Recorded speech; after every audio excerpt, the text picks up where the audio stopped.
Today on the show, I have the pleasure of speaking with MC Laubscher. Now, MC has been a massive fan of this podcast, and he's actually been on the show 2 other times. But for those people who don't know who MC is, a little bit of a background on him. Well, first of all, he's an absolute legend. He's from South Africa, has a very similar background to myself, coming to here and creating something from nothing. But he's also the host of an extremely popular podcast called Cashflow Ninja. He's an entrepreneur. He's a dad. He's a rugby lover, which is the best thing I love about him. He's an investor, and he's the president of Producers Wealth and Producers Capital Partners. I'm really pumped and excited to have him back on the show after the pandemic to share his incredible insights and what he's been up to.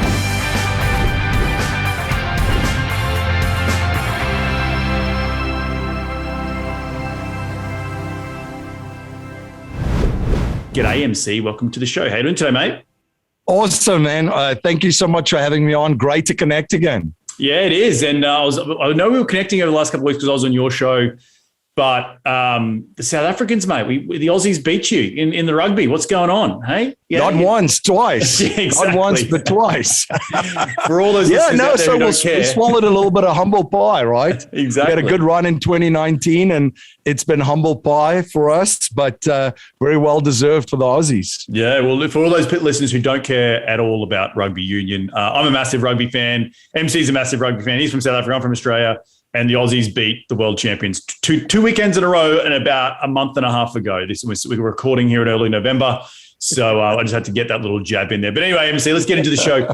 Mate, what have you been up to? And fill us in, because you've been on the show a couple of times before, and you've got a real sense for being an entrepreneur. You have your own podcast, which I mentioned, called the Cashflow Ninja. But maybe just rewind the clock for those people who don't know you, and just give us a bit of a brief background on yourself, and then catch us up on what you've been up to since the pandemic or over the pandemic. Yeah, absolutely. So I came to the US in 2001. It's crazy. It's 20 years ago. Wow. So suitcase, backpack, sense of humor, sense of adventure, and ready to rumble, right? And by the way, when I got to the US, a lot of folks have had similar epiphanies too. But when I came here, I just couldn't believe the upward mobility available to anyone that's willing to give it a crack.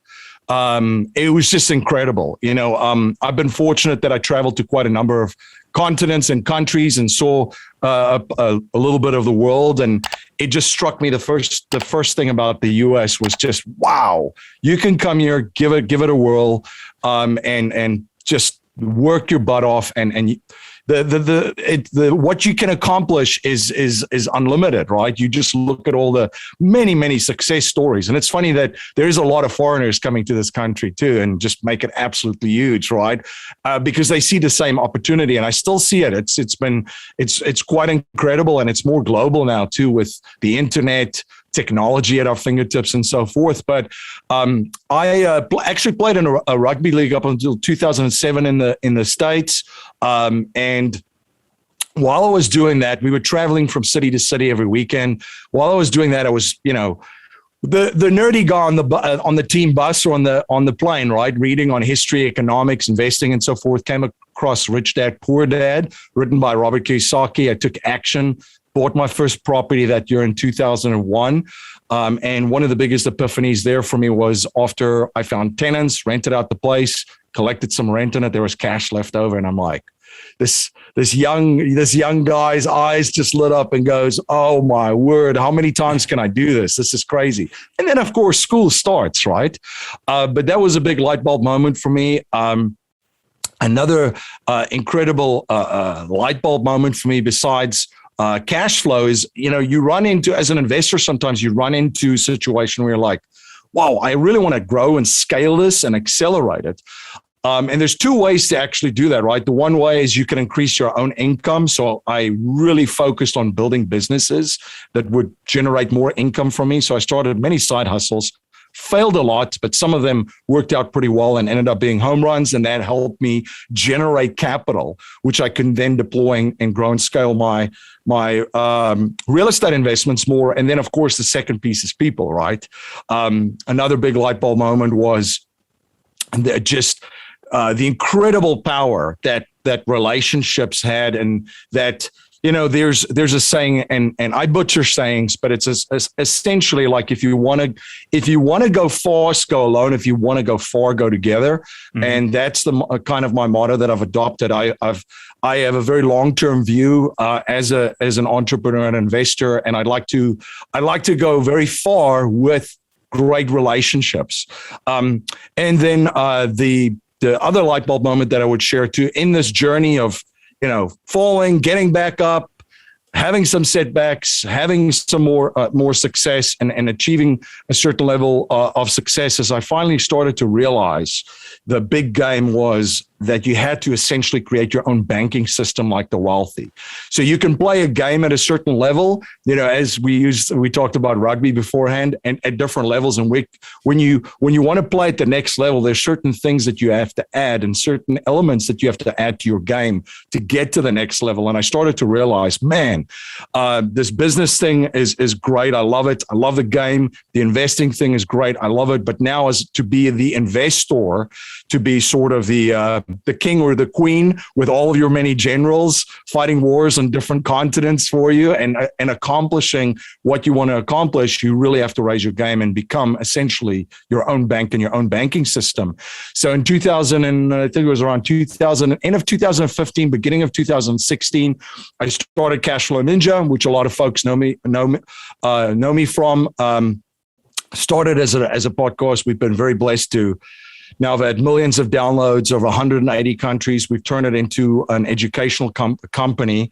Just started as a podcast. Now we're a digital education company. We have a virtual platform with programs, books, and so forth. And we really have a very strong purpose and mission to help as many people become self-reliant through actionable education and help them capitalize on economic opportunities in times of change, chaos, and disruption, which we're already in the midst of.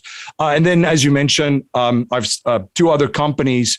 One is Producers Wealth. We consult with business owners and investors digitally. We've done that since 2015. Much different today than it was then, but we've done that since 2015 across the United States, where we help them actually implement and execute banking strategies. And then we have also Producers Capital Partners, but it's been an exciting ride, and we're living in during a pretty exciting time. So I'm having as much fun as I can. That's all, mate. That's an incredible and very similar story to myself, but you've taken it down a different path. And I love what you said about being the king or the queen with all your generals fighting your different wars for you. I think you've taken more of an approach from an outsider's point of view, where I've gone more into one niche, and we'll get into that word in a minute. You've taken a more of a broader approach to help educate people about the different aspects that you can go in cash flow. And part of what we're going to talk about today is your new book. But I think kudos to you to being able to being a master of all these different avenues and being that resource that people can go out and listen to and learn from and educate themselves about what you're finding, what you're intrigued by. Because I know you covered some great stuff. I know you're involved in the infinite banking system because I had you on before talking about that. That's an incredibly powerful platform that you can use to generate longer term wealth. But what have you been up to recently? Because I want to talk a little bit about your new book that you've just come out with. Yeah, absolutely. And just to add to your point, a lot of folks have asked me, MC, what's your lane? Because everybody's sort of got a lane or a niche or a niche. But what's your sort of your lane? And my lane is people. So I immerse myself in certain sectors and certain asset classes and niches that I want to invest in. And then I find the best in those niches to invest, the Cashflow Ninjas, right? I just remember a story, and it's funny. I started in my career as a real estate investor, went from single family. Eventually, I wanted to make that transfer into multifamily. And I had a rugby buddy, actually, that came from a very wealthy family, owned a ton of real estate in Chicago, on the north side of Chicago. So I literally started at the bottom, doing some property management. I mean, literally picking up trash, painting, helping with apartment turnovers, helping them lease apartments, being involved in project management as a property manager, eventually managing over 500 units for him as a property manager.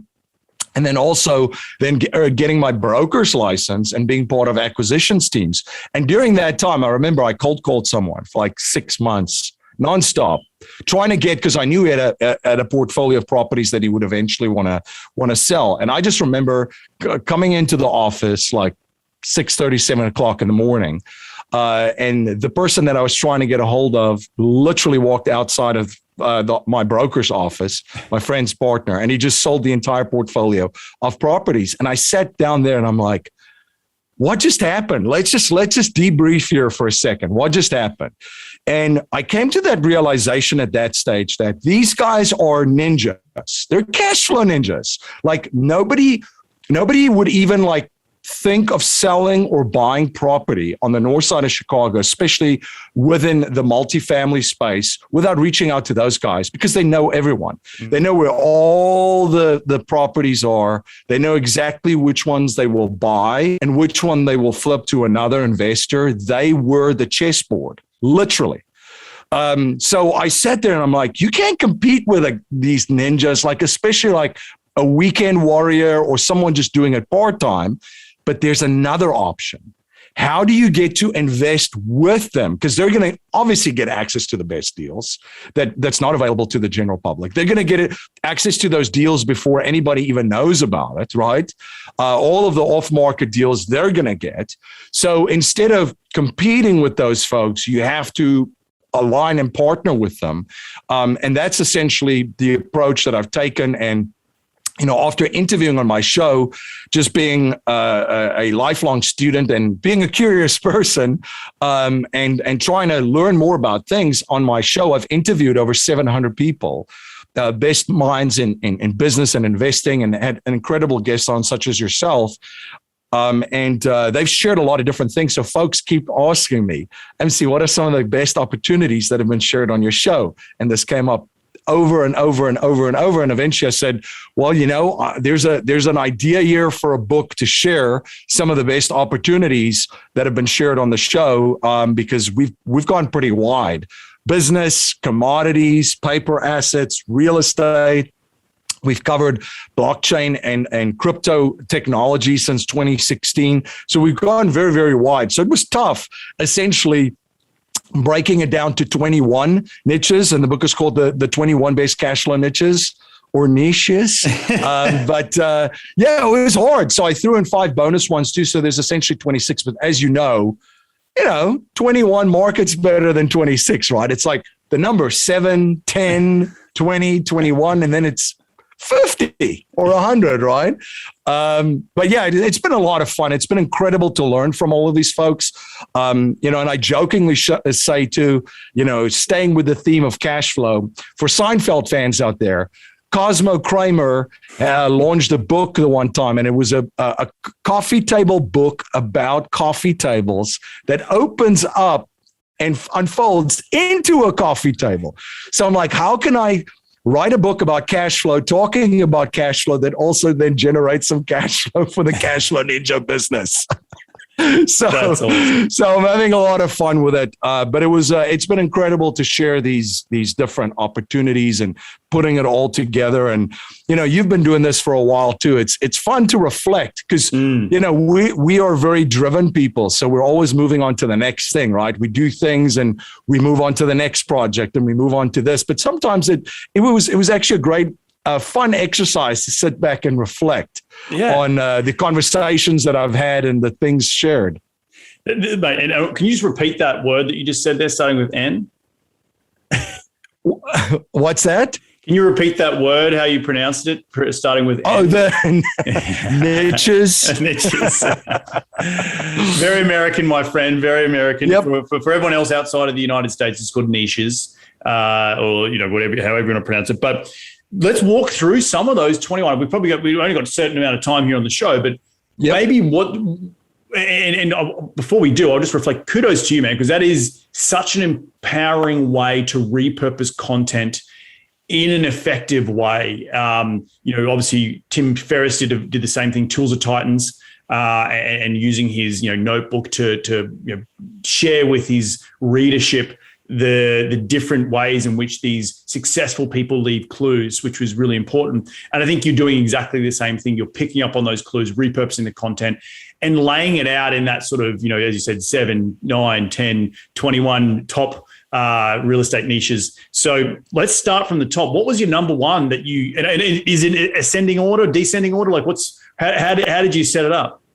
Yeah, I just randomly put it all together because I knew folks would, especially the audience that I have too. I knew they were going to look into it saying, "Oh, this is number one and this is number two." So no, it's a no specific order. I just put it in in an order to just digest. And the way that it's presented too is it's not a deep dive on every single niche. It's essentially what it is, how it operates, how it works, how investors can get involved in that. What are some of the pros? What are some of the cons? Because what I wanted to do was I wanted to create something that shares a lot of ideas for folks. So maybe you're already a real estate investor and you've got a significant portfolio of real estate, but there are other things that you can add as a real estate investor just to balance your portfolio a little bit out.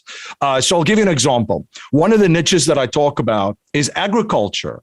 And a lot of folks would say, well, yeah, that seems to be pretty hot. I mean, Jim Rogers, legendary investor, spoke about how farmers will be the guys driving Porsches in the future, right? And how this niche is ready to blow up. So a lot of folks know about crops, they know about livestock. They've even possibly looked at the cannabis industry, which we could classify in this agriculture, because really it's big agri that's coming into that space. It's no longer just two dudes hanging out in a basement going into the cannabis business. It's like the big players coming in there. So it's serious business, especially the medicinal side of it.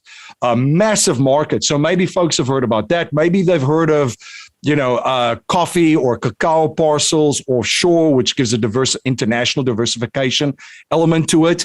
And there's other different types of agricultural investments too. One thing that I found fascinating, and maybe your listeners will find this fascinating too, as I looked into what a lot of institutions, hedge funds, endowments, and family offices put their money in, there seems to be a niche within agriculture, within timber, and it's more specifically teak, that a lot of them have positioned a ton of capital. And I find that, things like this, I'm like, wait a second, why? Why are they doing this?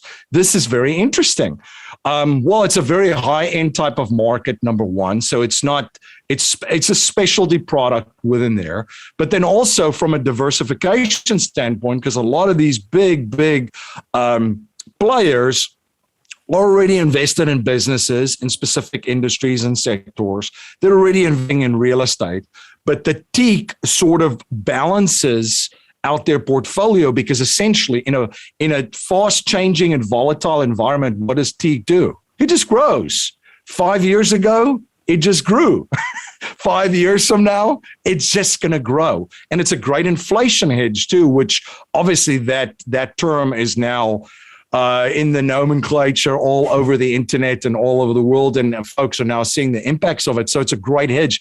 I thought that was fascinating, that in a for most folks, it's a relatively unattractive asset or a class or a specific niche, but it does something for investors, specifically that already invested in businesses and in real estate. So those are one of the niches that I cover in there, that, it's niches like this will just give someone an idea of maybe there's something else that I can add with my portfolio of businesses or with my portfolio of real estate investments.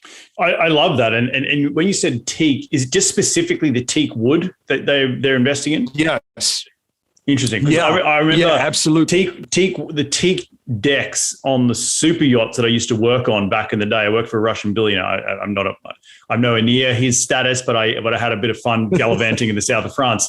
And I remember scrubbing the decks, which were teak decks. It had some very specific deck. And obviously it's interesting that I assume it's like any commodity, it holds its value. Is that right? Yeah, absolutely. It holds its value, and it's a very specific market where a lot of folks had found it beneficial, especially with the inflationary environment that we're in. So, that was an interesting one. I'll share another one with you that folks might find interesting. So, and this one is more. I'll share two because they kind of fall in together. So I did cover crypto and blockchain on my show since 2016. Now, when people say cryptocurrencies and blockchain technologies, it does something to the minds of folks. They think, make a quick buck, put in $100 into Bitcoin and have it become a gazillion, or buy the latest doggy coin out there or something like that, right? But that's not what we're talking about at all. I mean, there's things that you can do in crypto, as in any asset class, that's a savings element or a saving strategy. There's an investing strategy, and then there's a speculation strategy. Great investors know when they do all three. They know when they're saving, they know when they're investing, and they know when they are speculating. And you could do all three in this space. I'll share two examples with you. Number one is, one of the greatest opportunities that I've seen is to take the California gold rush strategy as an investor to the crypto and the blockchain space. Because if you think back at the gold rush, the California gold rush, the folks that really crushed it and made and built incredible wealth, they weren't necessarily the people panning and digging and mining the gold. It was the folks selling the picks, the shovels, the equipments. It was the folks selling the clothes and the shoes like Levi Strauss. It was the folks housing them. It was the folks that had taverns, right? It was the folks that provided services, financial services, like the Wells family, like we now all know the Wells Fargo brand. So those folks absolutely crushed it. So you can, as an investor, not as a speculator, as an investor, invest in that space through private placements into companies that are offering certain services, which will be very much needed. Which services will be very much needed? Well, I'll give you one example. You think taxes are going to become an issue in the crypto space in the coming years? So there are actually firms that you can invest in as an investor through private placements and so forth, and be an investor in a crypto tax firm or a crypto estate planning firm or a crypto custodian, right? Think about it. There's a lot of folks with 10 thumbs. When it comes to crypto, because there's a very big learning curve involved with it, of buying it, storing it, warehousing it, having hot wallets, cold wallets, all those type of things. And people don't want to deal with that. So who would deal with that? Well, a custodian. A custodian will hold your assets on behalf of you for exchange of a fee. So there's companies like that you can position yourself in and follow the California gold rush strategy into it as an investor. A very interesting niche. Niche. The second one that I'll share is there's a savings element to crypto too, and the one that I share in the book is stable coins. Stablecoin cash flow. Now, for folks that are not familiar with crypto and stablecoins, so essentially in the crypto space, most people know about Bitcoin, which is competing to be money and sound money. Most people have maybe heard of Ethereum, which is sort of like your platform kind of coin, right? But they haven't heard of, for example, a stable coins, which is backed by other assets. There are coins, for example, that mimics the price action of gold. There are coins that mimics the US dollar, like USDC, for example. There's a huge demand for those, by the way. And folks that say, I don't understand it, is the whole point of crypto not getting out of US dollar into a different asset? And the answer is absolutely yes. But there's a massive demand because you now have big boys and girls playing in the crypto space. The big companies and institutions and funds are coming in. So when you are trading crypto, you need to move your money onto the exchange. So how do you do that? Well, you have to do it through a coin. So they convert cash into stable coins, move the stable coins onto exchanges, and then they set their trades, which then triggers a buy when it hits a target price or a strike price for these institutions. So there's a massive demand for stable coins. That's the first one. And the second one would be when let's just say you bought a Bitcoin in 2016 at $500 or something, right? Well, now you're sitting pretty nicely, but you have a money problem, a good money problem to have, by the way. There are good and bad money problems. The good money problem is if you sell now, there's a huge capital gains tax, massive one waiting for you. The IRS is looking for their cut, right? So what do folks do if they want to liquidate some of their, let's just say Bitcoin, and use it to buy a house or cars or real estate or investments and so forth? Well, you can actually borrow against your Bitcoin on certain lending platforms. And how do they, and what do they give you the loans in? Well, they give it to you in stable coins. So there's a huge demand for this. So folks can actually just warehouse some cash that they don't feel comfortable just sitting in the bank, or they could put it into a stable coin back that mimics the price value of US dollars, and they get a very nice return on that for staking it on a lending platform, and they earn predictable cash flow. It's very liquid too, by the way. It's not like a CD or a money market where you have to keep it for a certain time period locked in. Excuse me, you can move it into these coins, position it on a lending platform, and then obviously earn a nice interest. And if you need the cash, if there's an emergency, well, you can access it. So those are just some ideas, but that's a good savings element. And of course, your audience they're great. They know that there's risks involved with everything that you do, and you should only invest in participate investments that you know about or understand. But those are just some ideas that I share with folks in the book. That's incredible, mate. And I want to again go back to some of the things that you're talking about, because I know I had on this show a gentleman talking about actually investing in cannabis. And with all the regulations around it, back to your idea of, well, you don't necessarily might want to be in the cannabis industry or the farming industry, but you want to be maybe the bank that helps support the banking or the financing, or be the shovels and the picks. So yes. I love that idea of being a support network, and in that idea of the taxation. There's going to be a whole wave of new taxation legislation that's going to come out for cryptocurrency investors, not only here in the States, around the globe, right? Because every single country who's want to chase their citizens for their money is going to want to chase them. And they're going to and if you're in the crypto world, how they're going to tax your gains on that. So investing in tax companies or CPA firms that can help guide those investors down the right path is a very smart idea. I love that idea. And then thank you for explaining. I actually haven't talked a lot about crypto on this show, and I'd love to maybe get you back on, or you can suggest someone who can come on and talk about it. But just the evolution of this currency, like the evolution of the cannabis industry and the CBD industry, it's constantly evolving and trying to find different ways to store wealth. Back to your point of you're storing wealth in this crypto, which thing you can then lend against. And I was listening to a program the other day about NFTs, non-fungible tokens, and how that is also a storing of wealth to then borrow against to get it out of your current currency. Maybe it's in cash or out of the banks or anything like that. So it has a very basis in getting out of the fundamental systems that we've all been taught about, i.e. the banking system. So incredible stuff, mate.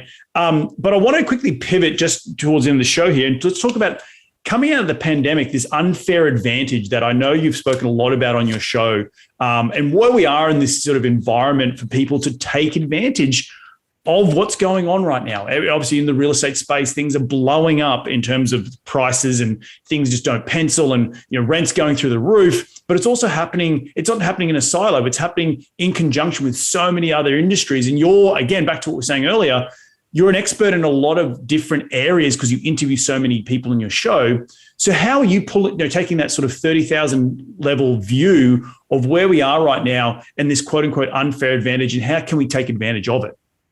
Yeah, that's a great question and a great topic, because there's so many things that you can as a business owner and investor draw from to get an unfair advantage? One of the things right now, one of the big themes when it comes to an unfair advantage is the difference between actual risk and perceived risk. And investors know this. When I say this, they look at me first and then they go, I see where you're getting at here. I see where you're going with this. Because think about it, if you're just getting into real estate, maybe it's people that are listening. When you first started, there was a perceived risk that you thought that real estate had or real estate investing had, because you had an uncle that lost, his socks as a real estate investor, or you had a brother-in-law that had bad tenants that, swear it's the worst asset class on the planet. So you had this perceived risk, because people talk about it being extremely risky because they're marketing, of course, Wall Street products to you. And let's just say maybe you dipped your toe through a self-directed IRA into the world of real estate. And then you started to realize there's a massive difference between the perceived risk that I had towards the actual risk in that asset class. And it's actually not that risky if you do it right, if you educate yourself, because eventually the risk is not in the investment, it's in the investor, right? So that's a huge competitive advantage. And so how do you get yourself in a position as an investor to be in a position of understanding the actual risk versus the perceived risk? One of the things that I talk about is knowing the game. There's a game right now. Most folks are not even aware that we're playing this game, but we are absolutely in a game. And I call it the game of capital and wealth. And essentially is you have to understand how money works, the entire global monetary system. You have to understand the banking and the financial system. And then you have to understand a little bit of business and also assets such as real estate, understand debt, especially because if you're a real estate investor, you do, to understand how this game works. So I'll give you an example. In 2020, the currency units were increased in the United States. And this is all across the world, but just in the US, the number was 25%. So essentially, there were 25% of all of the currency units ever created was created in 2020. So there's this concept of the Cantillian Effect that plays into us. There was a economist, Mr. Cantillian, that shared that he witnessed when newly created currency or monetary units were created in a geographic area or within a country, folks that were closest to the centers of influence and power got access to the trough first, right? So if you relate that to today, well, who got access to the newly created money first? Well, it was the banking and the financial institutions, the insurance companies, the hedge funds, all these different wealth funds, all of the corporations, family offices, and the individuals. So what did they do with it? Well, they bought hard assets because they understood that this money was being created. So they got access to it first. They position it in businesses and real estate. And by doing so, they position themselves as money made its way through the economy. So what tends to happen then, the next set of folks that get access to it as corporations or paying people is the middle class. What do they do with it? Well, they buy houses. Maybe they improve on existing houses. They max out 401ks. They pay a lot of the debts that they have, right? Whether it be student loan debt, mortgages, credit cards, auto loans, all that kind of stuff. And then, of course, it makes it, the money goes through to the bottom economic rung of the economy, where folks get hit the hardest because they get access to these newly created units lost. Remember the stimmy checks that were mailed out? So now you get it, but by the time the stimmy checks gets directly to the folks, what happened? Well, your rents went up. Your prices of your food went up. The prices of your clothes, right? Everything that you need to survive basically went up, because as the money was into the economy, the 1% or the 0.01% position themselves to benefit through asset inflation. And they also own the businesses that can raise their prices of their goods and services that benefits from the price inflation. So understanding this game as an investor gives you a competitive advantage, because you know that governments are broke. All of them are broke. All of them, whether it be national, federal, state, local cities, towns, municipalities. And look at what's going on across the world, whether you're listening to news in Europe, Australia, Africa, the United States, and other North American countries. Pick your geographic region, right? It's stimulus, it's spending programs, it's more money. So what that's telling us is more money will be created. So as an investor right now, your unfair advantage that you have is knowing and understanding this game, and then also knowing the difference between the actual and the perceived risk, and knowing that if you don't position yourself in businesses or hard assets, it's actually very risky, very risky than not owning any of those. So that's some of the things that we talk about, and we talk to people who build their arc through having a strategy for this game. Maybe you have businesses and you have real estate, but position yourself across the board. Find your tribe of like-minded people. This audience is great, and you've got a fantastic tribe, Reed. So find your tribe, and then also figure out a way how to decentralize yourself from a very fast changing and rapidly transforming and disruptive society, because we're going to have it, right? The technologies that are being rolled out now, I don't know if you saw it, mate, but there's like robot dogs on streets and all this this is just the beginning of it, right? So it's like the fourth industrial revolution: AI, robotics, 3D printing, the Internet of Things, 5G. You got all these things going on. So it's going to be very disruptive. So I would be shocked if it's not extremely disruptive. So know this, know the game, and then understand how you can position yourself, because it could either be a time of doom and gloom that a lot of folks are talking about. And rightfully so, there are doomy and gloomy things, but the greatest transfer of wealth in human history started in 2020. You look at the numbers. More millionaires and billionaires than ever created. And I haven't even seen the numbers in 2021, but we're in the process of this. So don't sit on the sidelines and let this opportunity slip you by. Figure out how the game works and get on the field, get on the pitch, get some boots on, grab a mouth guard, and let's get in there. Big question for you is, with this transfer of wealth, what can you look back in history, given that you're a bit of a history buff, what can you point to that we're sitting in 2021? What does this year feel like? And what is your crystal, compared to previous downturns or economic blips, what does this feel like, and where do you think we're headed? If you could look in your crystal ball. Yeah, so we've gone through changes like this, very much so, right? We've gone through changes. Let's just say we went from the agricultural age to the industrial age, and through the industrial revolution. That was very slow.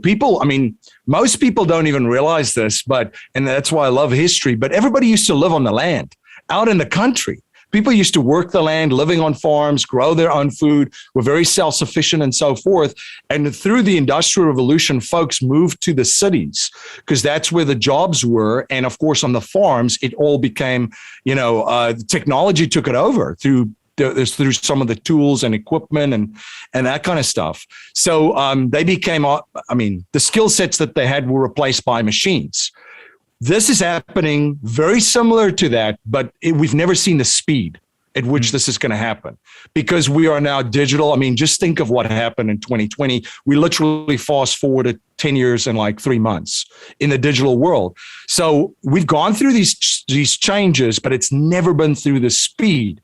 Now, that being said, when the wealth was being transferred, then it was a lot slower too, right?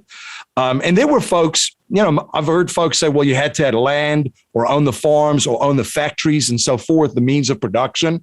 Yeah, that's true in some way, shape, or form. But look at guys like Andrew Carnegie that worked his way up, didn't come from anything.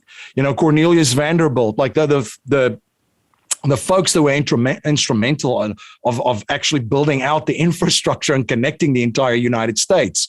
So this time, this is just going to be much faster. So as an investor, you have to look at, okay, what's coming, what's happening. Well, AI is already here, because if you go on a website, somebody's talking to you. It's not a live person.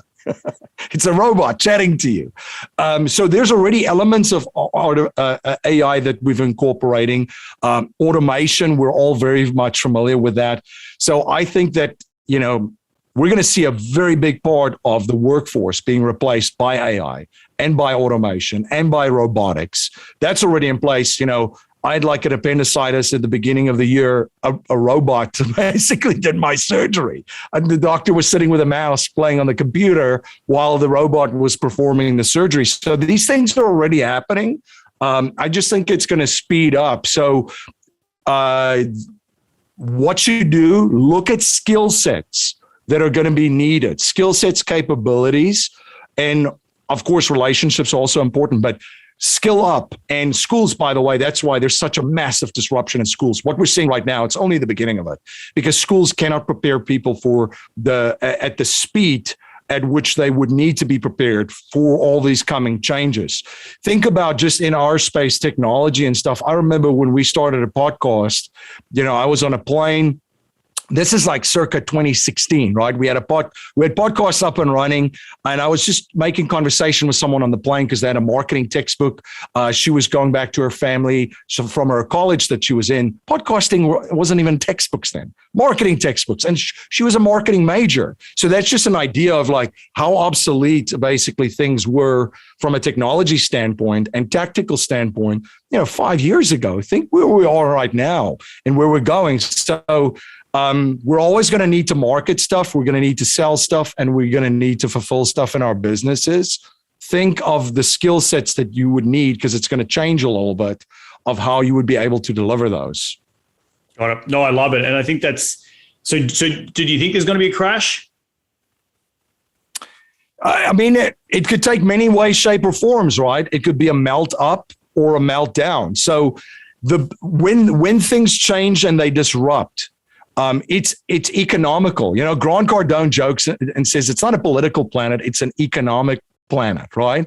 And it's so true. When you go through these rapid disruptions economically, it manifests itself, in all spheres of society, politics being one of them.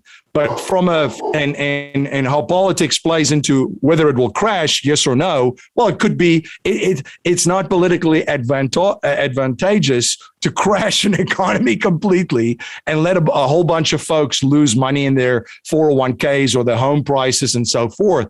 So on the one end, I'm still, I'm preparing for both a melt up, very hyperinflationary sort of crash, which is also a crash. Think about Zimbabwe. You could be a multi-billionaire, but you're still at the same living standard essentially.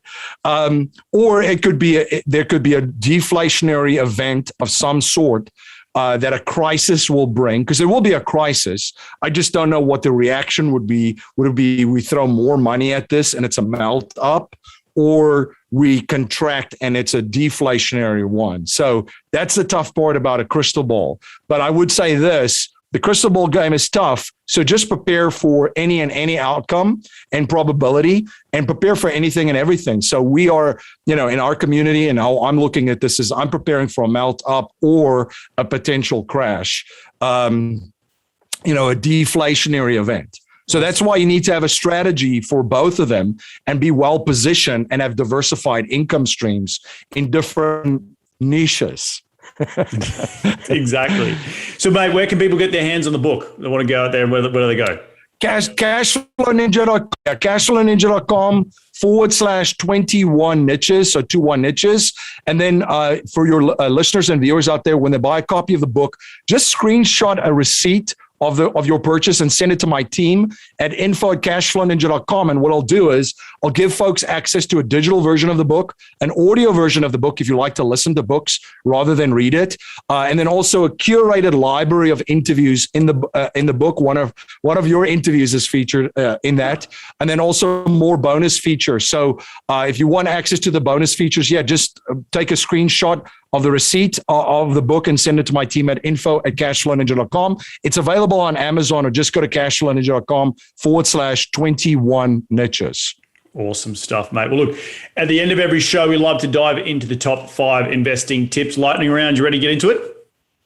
Absolutely. Mate, what is a daily habit you practice to keep on track towards your goals? Thinking time. So I make some time for thinking. 30 minutes minimum, but I just sit in silence, and I write down my thoughts and ideas and things and just think through things. I think we're always moving, and we don't do enough of it. Is it Henry Ford that said thinking is one of the hardest things to do? That's why so few people engage in it. So I make a point of spending some time every day in silence, just thinking and writing down some thoughts. Awesome stuff, mate. Who's been the number one or the most influential person in your career to date?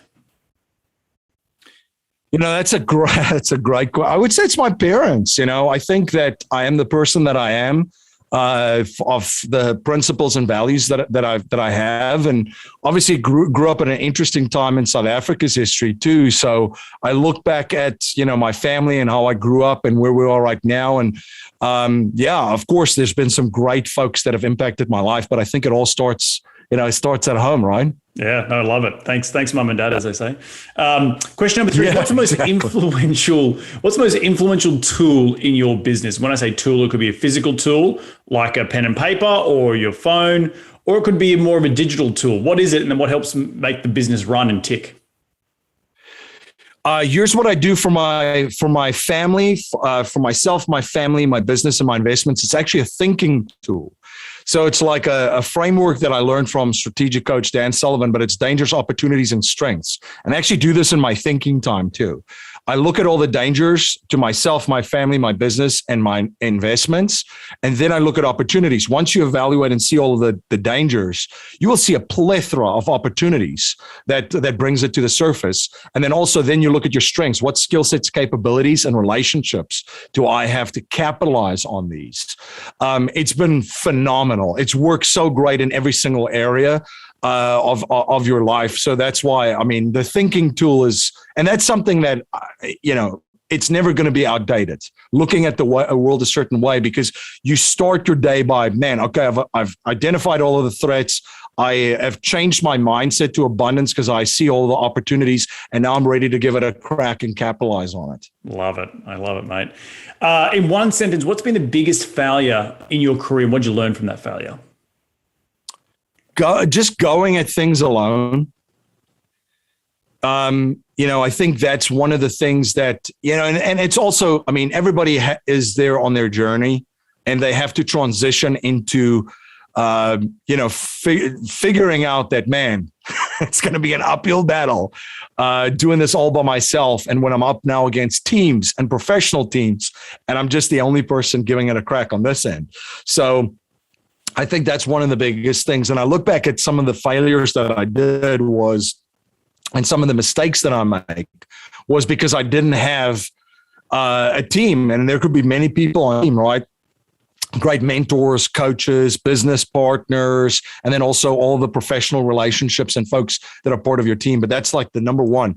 Every single disaster that I could point to is probably just giving it a crack on my own, and just not figuring out how to do it with folks behind me or on my side. Well, I will say, but you have to start by giving it a crack on your own, right? You wouldn't be here. That's where you start. Yeah, exactly. Yeah. Awesome. You wouldn't. Yeah, it's like a journey. You have to start by taking action yourself, and then eventually you build. These things take a while, right? Mm-hmm. But yeah, it's like making that switch. So you could do smaller things probably, and that's where you get started on yourself by yourself. And as you do bigger and bigger things, you're definitely going to have to bring on some folks that can guide you and then can assist you. Love it, mate. Last question is: where can people reach you to continue the conversation? They want to be in your sphere. Where do they go? Cashflowninja.com. So everything about the podcast, there's over 800 of them. Podcasts, programs, books, resources, tools, and so more. Cashflowninja.com. Awesome stuff, mate. Well, look, I want to thank you so much for jumping on the show today. It's great to reconnect with you, hear a little bit more about what you're doing. The book, I'm definitely going to get my hands on the book, The 21 Niches. Head over to cashflowninja.com/21 niches. I just want to reflect on some of the things that I took away from today's show. And I think you're completely correct about the melt up, the meltdown. I think the speed in which we've seen coming out of the pandemic, on the real estate side, at least, increasing in rent, these rent bumps that we're getting is huge. The increase in our asset prices, and I've created a lot of wealth personally for myself and my investors because of just by holding at the right time. But what does that mean, and how do we navigate that? Buying more assets moving forward, and understanding the different technologies. If you look back in history and how we transitioned from the farming into the industrial revolution, and now that took over a period of time, but now we're in the transition into this AI world. With crypto and all the different robots they're helping us be more efficient, but it's happened so quickly. And I think that's what everyone's got a real big, they're sort of holding onto their seats a little bit, because they're thinking, what the hell is going to go on? Because, stuff like inflation's coming around the corner, or we printed the most amount of money, 20% of all currency has been printed in 2020. So there were so many good tidbits there, mate. So many little nuggets of gold that I want to thank you for sharing with the audience. You're just a wealth of knowledge. And that's why I encourage everyone to jump over to your website and grab the book, The 21 Niches. So get over to cashflowninja.com/21 niches. But mate, did I leave anything out that you want to add before we sign off? No, that's fantastic. I'll add one thing is, one thing as you were recapping the episode that I would say to folks to just understand the incredible opportunity that we have, because it's all digital, right? And it's online. And a lot of these digital platforms or tools, they're not very expensive. Some of them are for the most part are free online, right? And to participate in this new digital world, which we're moving to, the opportunity for entrepreneurs is incredible compared to the agricultural age, the industrial age. Took a lot longer. Now, if you position yourself and you relish this opportunity, I mean, my goodness, this is the second time in my lifetime. The first one, I was too young. I was at university when the internet started rolling out, and that you had all the .com craze and the world was moving online. And I always felt like, man, I missed out on that opportunity where the world changed. Well, here's another opportunity. So I just wanted to say to folks, it's an incredible opportunity for folks that wish to see it. It could be very scary. It could be very doomy and gloomy because of the rate of change. But if you look at the opportunity that's been presented to you, I mean, like I said, this is the second one in my lifetime. So I'm very excited, and thank you so much for having me on the show. Awesome, mate. Well, look, again, thank you for coming on. Enjoy the rest of your week, and we'll catch up very, very soon. Well, there you have another cracking episode jam-packed with some incredible advice from MC. Remember to head over to cashflowninja.com/21 niches if you want to get your hands on a copy of the book. It's also on Amazon. So definitely Google that, 21 Niches by MC Laubscher, the Cashflow Ninja. I want to thank you all again for taking some time out of your day to tune in to continue to grow your real estate IQ, because that's what we're all about here on this show. If you are interested in investing in my portfolio, jump over to reedgoosens.com, click on the Invest with Reed button, and it will take you to a schedule. We can schedule a call about potentially investing in my deals. Please follow me on Instagram, and you can follow me on LinkedIn. And if you do like this show, the easiest way to give back is to give it a 5-star review on iTunes. And we're going to do this all again next week. So remember, be bold, be brave, and go give life a crack.